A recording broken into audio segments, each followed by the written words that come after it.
Welcome back, nerds. Fino here with a guide for the Destiny Order. This is a special one-time gacha banner that lets you stack the deck. It's like a build-your-own GSSR, because you can pick a servant in each of the 9 categories, and you're guaranteed to pull at least one of them. For paid quartz, of course. We actually got Destiny draw earlier than expected. I don't think JP got this until their next anniversary, so rejoice, pay pigs. You get to spend even more of your money right this second. Now you are obligated to pick something in each category, so unless you have your eye on some particular waifus, it's in your interest to set this up to give you the biggest odds of pulling something that makes your account stronger. With that in mind, here's my recommended starting point for the Destiny Impulse. This is geared towards new players and assumes you don't have any of the servants in question, but I'll run you through some alternatives later in the video. First off, the meta supports. In the caster slot, I have Artoria Caster. She's the single most important support in the game and enables 2 top-tier gameplay styles. I already talked about her in the GSSR video, so I'll refer you to that for more details, and likewise skim over the other servants I covered there as well. For your assassin, pick Huen Sky of Light to turn on your buster servants. In the rightmost extra banner, pick Oberon, who's your rocket fuel buffer in ultra high-end farming. When you eventually start seeing 1 million health enemies, he's the equalizer you need. Next, pick the 2 Immortal Team Overcharged servants. These are Queen Morgan in the Berserker banner and Himiko in Extra 1. Among other things, these let you abuse the stack mechanic in Castoria's Noble Phantasm to give your team constant super invulnerability. It's a slow-going setup, but it'll eventually churn through any fight that doesn't involve purge mechanics or AoE spam. The Rider class doesn't have any endgame priority servants, but Rhinus is a 50% charge support. That in and of itself is useful at most stages of the game, and in combination with your free Wafer Velvet, lets you fully charge any of your attackers from scratch. If you picked Black Rail as your craft essence of choice, well, the application should be obvious.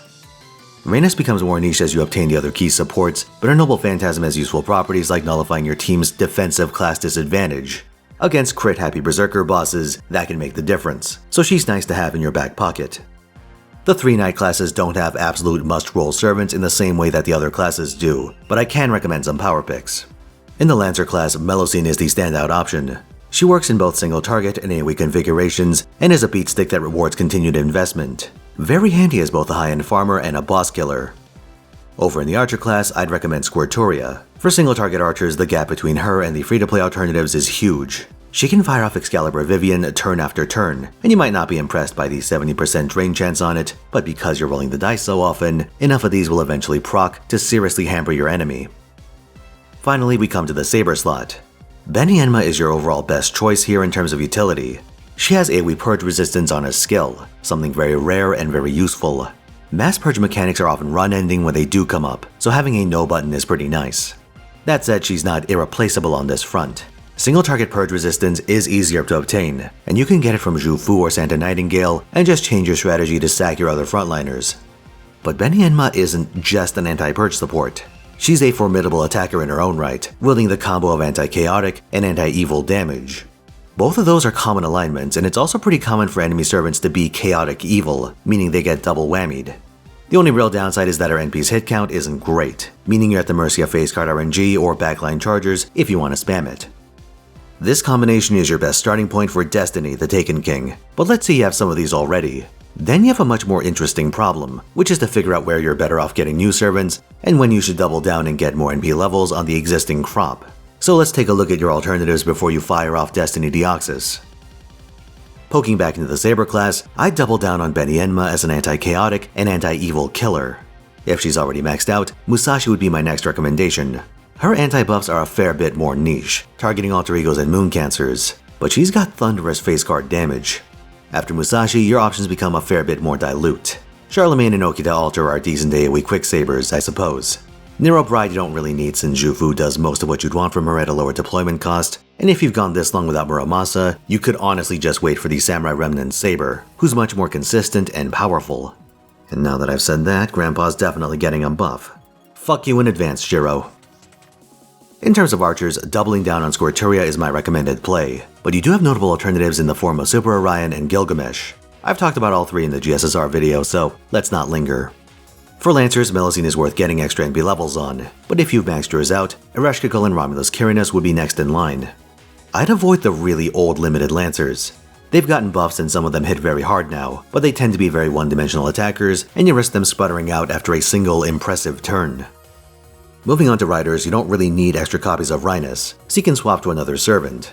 My recommendation is Da Vinci, who packs an alarming amount of flat charge, which can let you cheese unusual enemy arrangements. Damage isn't her strong suit though, so be aware that she'll be a potato at NP1. Either treat her as a long-term investment, or pick your pet rider.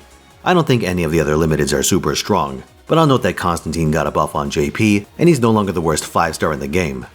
He's still jank as fuck, they didn't fix his skills, just his NP. But he actually does things now, and he can do them even at NP1. So I suppose he's worth considering as a tertiary option, though you'll be stuck with a paperweight until he actually gets that buff. On to casters. If you already have Castoria, then you have a choice to make based on your summer role priorities. This year's event has both a new Merlin and a new Scotty in its gacha banners. If you're only getting one of those, consider fishing for the other here.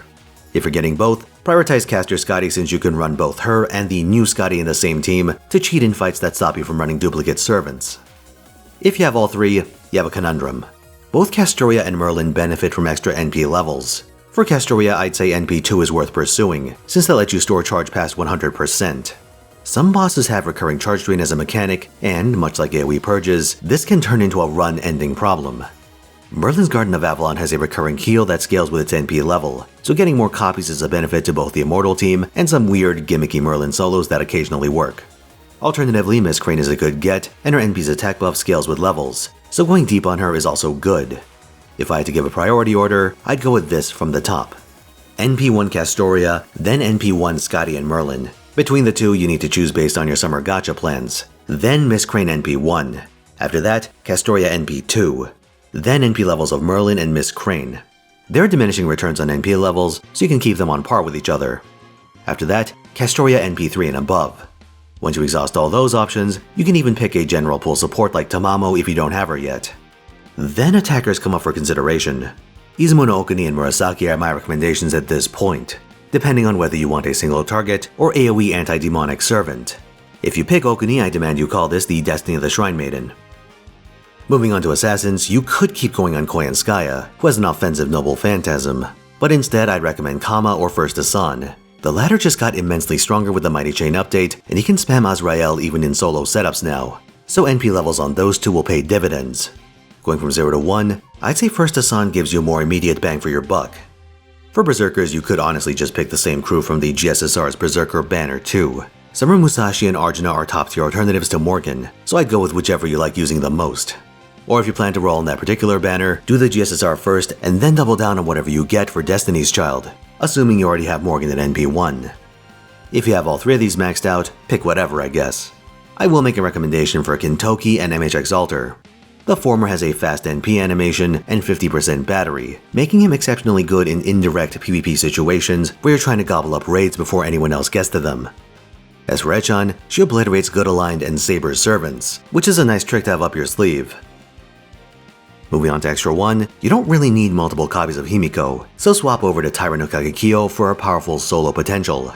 Alternatively, Space Ishtar and Summer Kama are decent double downs if you already have copies of them and you don't plan to go hard for Summer Ibuki.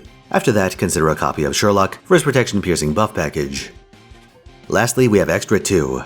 You can actually go for multiple Oberons. Because he's such a fixture in 90++ team building, a number of setups actually have him take on a trash wave by himself. For this application, NP levels are essential. His Noble Phantasm makes anything it doesn't kill invulnerable, which instantly ruins your run, so it's in your interest to have a margin of error. But your alternatives aren't insignificant. We talked about Vango and Doman in the last video, and they have access to powerful strategies of their own. Going from 0 to 1 is a significant benefit to your account's overall power, so pick your poison. As a final recommendation, if you're already invested into Bazette, consider taking the final steps here. A high NP level Bazette is an absolute meat grinder, and I gotta admit it's pretty funny watching enemies run into that buzzsaw. So yeah, these are your options for the Destiny Islands. Let me know who you end up getting and good luck. Like if you found this video helpful, subscribe for more, and come on to twitch.tv/Finotaisen where I stream every weekend, 3 p.m. Pacific time, Friday through Sunday. If you caught this the day it came out, I'll be doing everything today. NP5 Arcade, Destiny Order, GSSR, the works. You won't want to miss it. But if you do, I'll add a link to the VOD after the fact, down in the comments. I got you. With that said, see you there.